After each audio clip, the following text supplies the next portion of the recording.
We're going to go to Kevin Kilban. Clip from last night. He was chatting about the national anthem on the basis of the new squad. You know what as well, and I know that it's keep coming out. I even heard Johnny Ward talking about it the other day, but the anthem has to be a problem for a lot of the players. It has to be, no matter what we all say about this.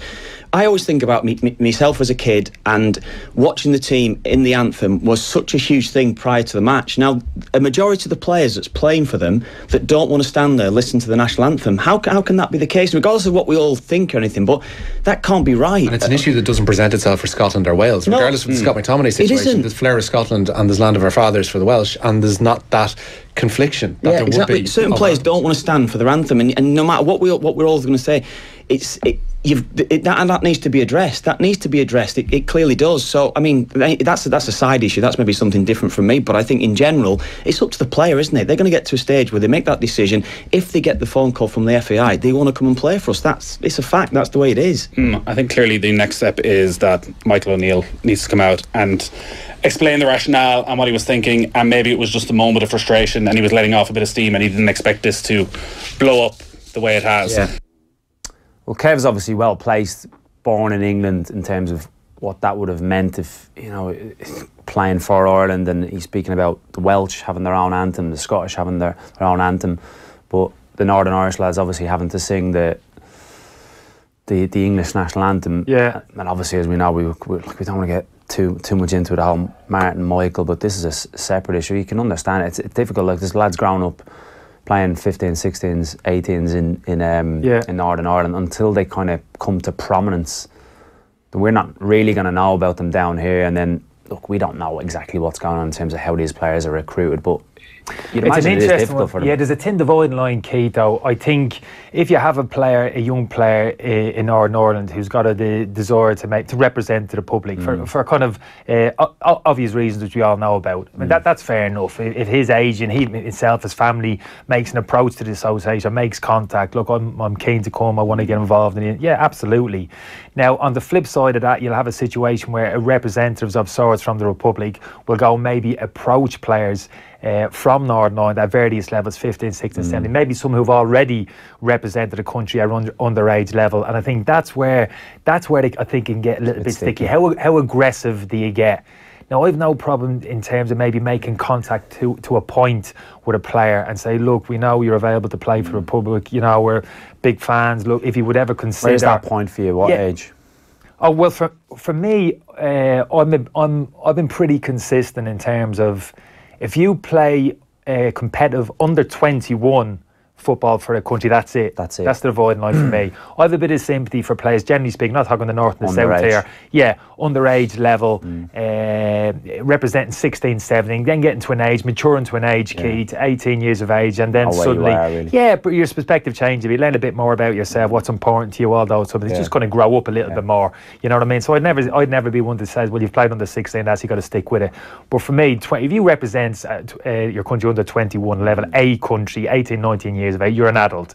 You know, you've made your decision, and that's pretty much it. To kind of flip back and to, you know, think, right, that hasn't worked out for me. Right, what else is out there? Welsh have been very proactive in their recruitment of that's players the thing. as well. I mean, you can understand it, and they've been targeting players very, very young. What they do, I suppose, cleverly, is with the likes of Woodburn, Ampadu, they get them involved earlier than even if they're not going to play, they're in the first team squads at the age of 16, 17, and they get that sense of, I'm going to be here for the long haul. Now, we know about Ampadu, we know about Woodburn. There may well be 5-10 that have fallen by the wayside, but they've been clever. No, I've no this is where, like, it starts to rub me up the wrong way a little bit. If you're saying your motivation for bringing players in is almost like, let's get him in, let's get hold of him. It's almost like, let's get hold of him, bring him in. Almost like you're pushing him into a corner, like, you know, I'm a little bit of kabaddi, like you can't get out.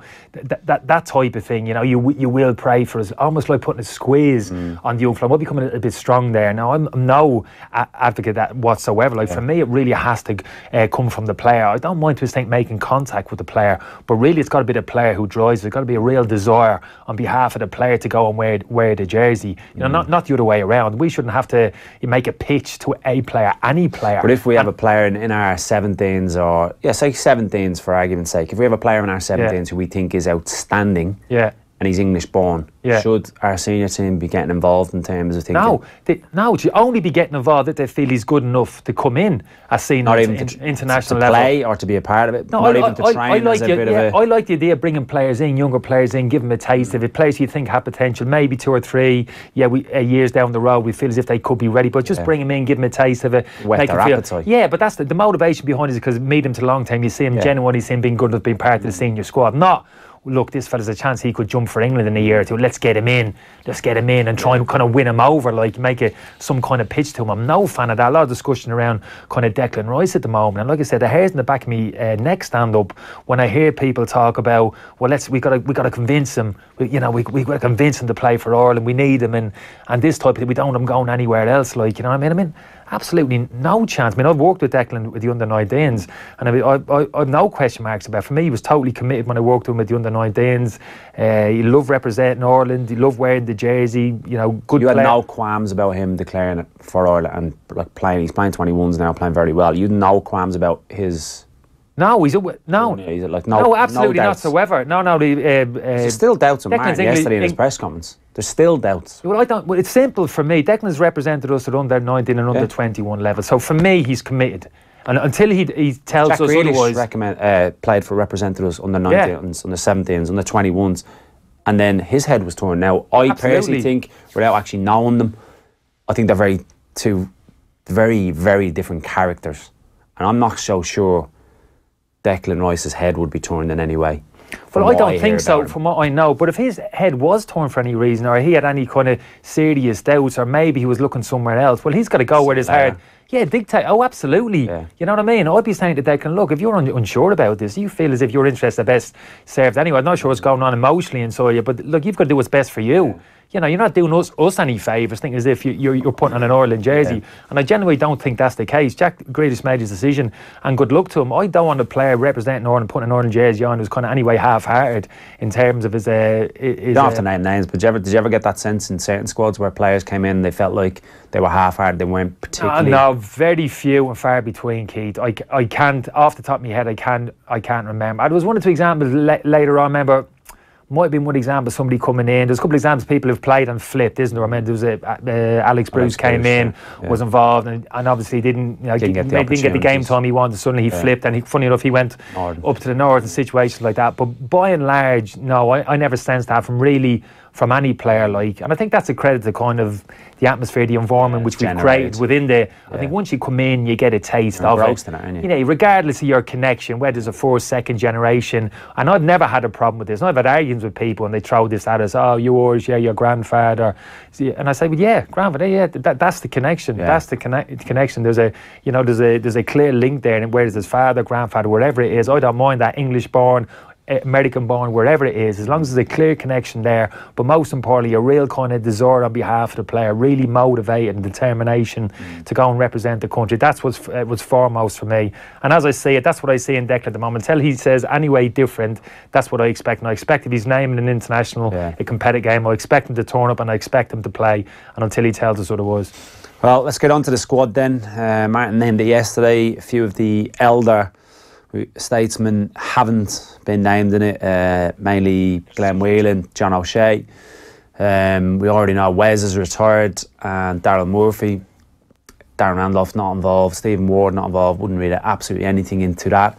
It's top heavy in terms of defenders. I was chatting to Kev about this yesterday. You can never have enough defenders. You never have enough defenders. It's top heavy is good. You actually look at the screen now. We have any forwards in the squad. We are very, very light up front, so you'll be in your element, won't you? Yeah, but I'm really, look, Sean Maguire that jumps out off the screen off you there. You're great to see him back. So sorry when he picked up that injury. 3 goals in 4 days, straight back in, 2 on his coming back last weekend, and then the winner against Bristol City the other night. I'm really looking. I know we all know, Keith, that step up in terms of, you know, championship football, in terms of senior international, but it's not unsurmountable. No. And some people make that step up very easily. League of Ireland to the championship seamlessly, hasn't he? Yeah, and I like what I see. Sometimes you have to look at the individual, his individual attributes, rather than give a real kind of generalisation. The argument kind of, players League of Ireland football, you know, it's a big jump international football. They're not good enough. You very rarely see generally speaking, players playing a League of Ireland level make that jump up. But yet, if they make the jump to England, how often we've seen within 6 months, a year, those players make it. Now, have they made a huge strides forward in that? Probably not, Keith. You know what I mean? I do think he's very different. Again, I've had this argument because people just assume just because Shawnee has done it that everyone else can do it. But I've seen him playing his second or third last game for Cork against Bray Wanderers. He was playing on a different level. To everybody that's else. What I'm saying. You have to assess it. Each player has individual merits, has different qualities, and whether you feel as if he's capable of making that setup. And I've seen Sean play. I saw him play a couple of times League of Ireland as well down at Cork, and straight away I thought, movement, movement's sharp, great, bright, off the shoulder, finisher, different types sharp. of finishes. Yeah, absolutely. And those kind of attributes for a striker we're talking about. You know, even at the very top level, international football, you do find yourself, you know what I mean? You will get opportunities. And someone of that kind of intelligence, with that kind of good quality movement, good technique, there's always a place for that type of player. So I'm really looking forward. I'm expecting him to get a start, kid. I'd be surprised if he doesn't. Good. Seamus is back in the squad. He's gone. We've already mentioned about the defenders. 3 right backs: Seamus Coleman, Cyrus Christie, and Matt Doherty, who's having an unbelievable season at Wolves as a right You've seen more of him than I have. Very well, left back, right back. He's played. He played left back last year in the main, didn't he? And he would always cut back in. I think he's improved defensively. Funny enough, even in the way they're playing, in terms of being very open, being very expansive. Right. He's very attacking. They're full on, but I think defensively his positioning has could he play in it? Could he play in the back three? Let me ask you that. I don't think Matt Doherty, think he's an out and out full back? I think he's an out and out full back, wing back. But with the 3 right backs, wing backs, and then the 3 left backs, Enda Stevens, Derek Williams, and who else am I missing? Who's the other left back? Who have I missed? Greg Cunningham. Greg Cunningham, of course, who's come back from injury and played very well. Do you think there's a chance then he could play 3 at the back? I'd love to see it. The centre halves he's got as well. I'm just amazed we haven't seen it in an Ireland team so far, because Martin played for a large chunk of his career. But it's easy to say, let's play 3. You need the personnel, whatever system that you play, you need the players to fit that system. I think we have it. That complement it. Well, we certainly have enough. You just mentioned all the kind of centre halves. And be careful when you're talking about like a back 3. Don't believe that they've all got to be centre halves. You must have 3, central defenders, 6'2", your traditional type of centre half. Derek Williams plays... He plays left back for Blackburn. I watched him play last week with Darragh Lenihan, and Darragh Lenihan is another one who's come back from injury, missed a good chunk of the season. He set the tone last week for Blackburn first half. He was unbelievable. His ferocity, his steeliness. He's not the biggest. So again, him, not the biggest. Derek Williams played left back, but he played left-sided centre half of a 3 for Bristol City for a good couple of years. And again, not the biggest. And you haven't even mentioned the likes of Kevin Long. We know Kieran Clark, Shane Duffy, those type of players. And what I like to see out of that 3, for me, I like to see a full back in there, because I feel when that 3 splits across the pitch, you're in possession. I always feel a full back, as opposed to a natural defender in possession of the ball, he's going to be more efficient in how he uses the ball. Probably Azpilicueta at Chelsea was the best example of that. Probably a natural fullback playing in the 3. But how many assists has he got this season? Driving into the opposition half the pitch, picking out, crossing, but just always passing forward. Because fullbacks, you could see Greg Cunningham doing that, couldn't you? Left side of a 3 at the back. When Greg first came into the squad, that's a few years ago, he was a real attack-minded left back. I looked at him and thought, just offensively, just needs to tidy up his game a little bit. Has. Well, I'd lean to you on this. I think a lot more of him play. I think he has. And Kev, I think, would echo that. Kev would see Preston play. So we've got the players. When we talk about back 5, and when the wing backs are obviously crucial, we're talking about the back 3. I think we got plenty there. Left footers, right footers. Wing backs are absolutely crucial. Probably the most important positions when you play 3 at the back and wing backs.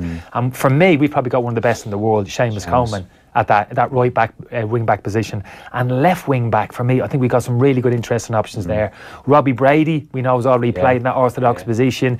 James McLean, you're talking about Greg Cunningham as well. So that back 5, which is absolutely crucial if you're going to play that, for me, there's real kind of potential there. And playing with the back 3, wing backs, you can probably get 2 up front. You play like, we haven't got lots of options, have we? So it's going to be Shane Long and another.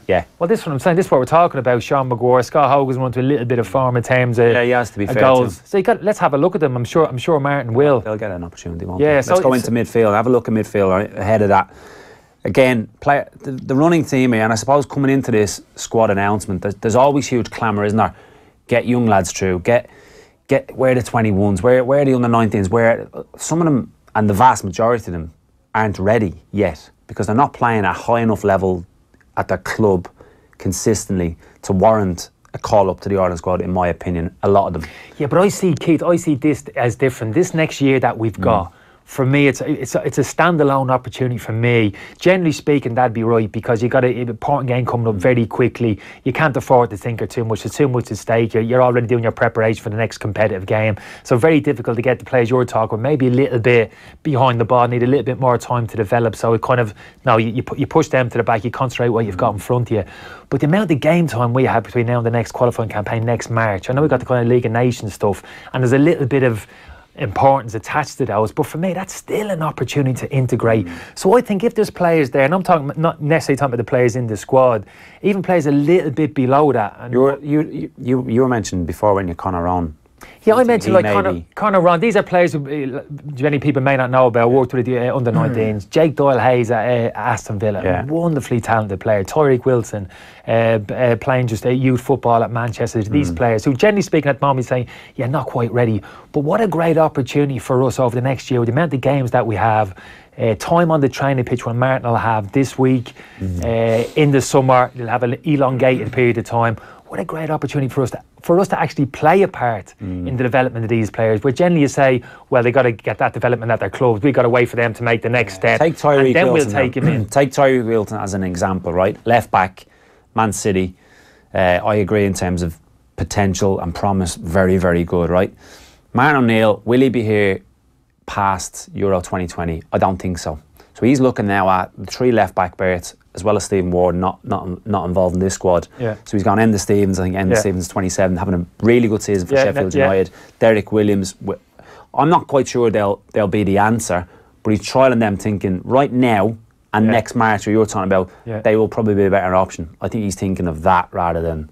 Yeah, I can understand that, and this is like isn't a huge criticism. I just feel as if when this kind of calendar presented itself, I just was an opportunity. Yeah, but the kind of exposure these younger players, when you're talking about the likes of Tyreek, 1 or 2 players like that, in terms of development, it's not just about their like technical abilities, thing like that. Even mentally, Keith, in terms of maturity, the kind of confidence level, self-belief, all those type of things. You know, a period of time around the senior international team, you can make huge stride forwards there, working alongside the players, Martin, Roy, leaning on them, their experience. I think sometimes it can be detrimental to the development though, because as soon as they're called into the Ireland first team squad, senior squad, the spotlight is on them.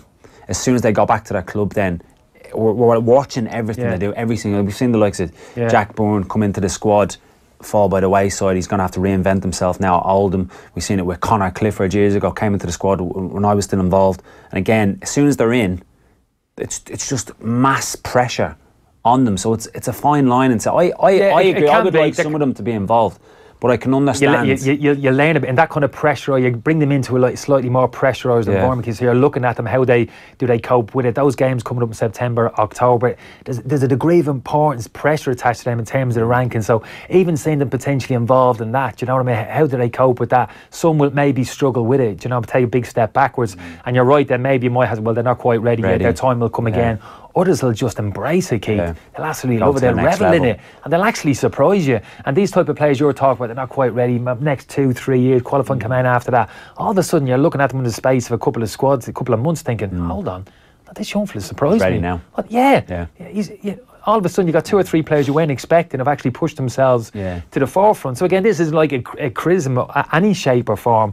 I suppose I'm looking for everything. I think the lads are in the squad at the moment. Good luck to them. They've earned their chance, and I hope they get opportunities. At the same time, there's some real talented players just below that. Yeah, I agree with you. But where I was getting to was that I think coming into this kind of opportunity, this phase, this transitional period, whatever you want to call it, I'm looking at the players that he could potentially pick up, and I did think they were going to be around the age of 23, 25. It could be some in their late 20s. I think Alan Judge is 30 now, come back. He's had really bad injury, really bad luck with injury. Alan Brown, another one at Preston, really good season and deserves a call up. Now, not playing, and Kev didn't like this yesterday, not playing for the most fashionable club at Preston, not maybe the most glamorous style of player, but can be very, very effective. If anything, I would liken him to a Jeff Hendrick in terms of his style, if anybody hasn't seen him play. But very much deserves his call-up. Yeah. Liam Kelly at Reading hasn't had a great season. So you're talking about Reading. the here and the now, really, in terms of, you know, them getting players ready, match ready, in terms of what's coming down the road next in a year's time.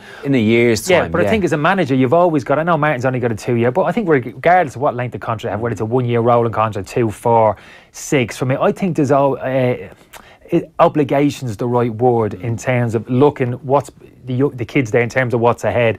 Maybe looking at the picture around the Ireland International. Maybe when you're not there, when you step away, what are you leaving behind you? You know what I mean? You've got to be leaving the team in a good state in terms of going forward. So you're handing the baton to the next man, saying, well, look, there you go. I'm not handing you an aging squad that needs a massive amount of upheaval. I've actually done half your job for you. I've integrated another team into players. That's not even on his agenda, I don't think, Ken. Oh, well, I don't know. I'll be surprised, like, because as a manager, as a coach, that's got to be the biggest satisfaction of all. And we've just basically dipped our toe in the water in terms of coaching, and we've worked a little bit underage level. But for me, there's a huge amount of satisfaction in that. Playing a part in younger players and their development, bringing them on, even into the senior international setup, like, you know, being really hands-on in developing these players and bringing them through. That must be a huge filler as a coach, as a manager, to feel as if you've played an active role in developing some of these young players from their point of view, and from the bigger picture in terms of the country, your responsibility to the team, and in terms of leaving the team in a better position, in a better place than they were maybe when you came in. I'm not sure.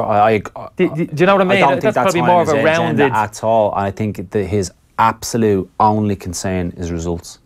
Yeah, I can understand. We know that we've been in the results game all our career, like, but I suppose being greedy.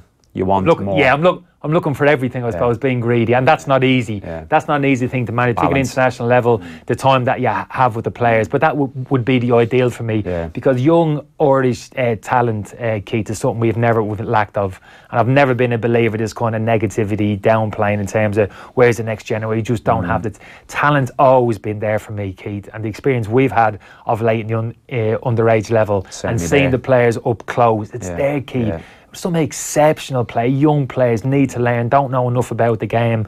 They're raw, they're unpolished, like, you know, but the talent pool is there. We've just got to tap into it, recognise it and develop it and bring it on. Yeah, it's probably something we can get into more, and we need to move on to a bit of Arsenal and a bit of Man U, Liverpool, but we can only do so much as international coaches, whether it be senior, and even probably more so 21s, 19s, 17s, because we speak about the time we have with them. It's so minimal, isn't it, in the grand scheme of things? It depends on what they are doing and how they develop at club level, the opportunities they get, how they progress. Still a big part of it, isn't it? Yeah, it's still a big part of it. It is a problem for those players, kids 18 coming out of youth football now in England, that kind of talent pool we're talking about. Where's the next step for them? Is it into under 23 football in England? Yeah, that's an obvious thing to say, but are they playing? Are a lot of them players playing regularly under 23? Some aren't, Keith. Oh, I know. Some are struggling to get a game every 2 or 3 weeks. Well, that's not good. No. They need to be stepping up, getting more games. They need to be hungry for game time, and they're not getting it. They're stepping aside and put out on loan. Are they being put in the right environment when they're being put on loan to different clubs? If I was a manager at a football club in England, the last thing I'd want to do would be to push my young talent out the door and give responsibility to another manager, another coach in another football club to develop my young players. I'd want them I'd be pulling them young kids closer. I'd want to be around them every day. I'd want to be on top of them, actually pushing them around the place and having play an active role in their development on the training pitch on a day-to-day basis. That's just as important, working with the players on the training pitch Monday to Friday, rather than maybe that kind of 60, 90 minutes which they get off competitive football, which they're getting on the Saturday. I think people don't realise the significance of that. For me, it's more important to have those players close during the week than it is to see them playing football, Div 1, Div 2 football in an environment which are unsure of coaches, which you don't exactly how good they are, what kind of coach and what kind of education that they're actually getting. Again, that's probably a conversation again for another day, but yeah, you're right in the basic point you're making in terms of how they're developing the game time that they're actually getting. Yeah, it is a problem. Club versus country, I know.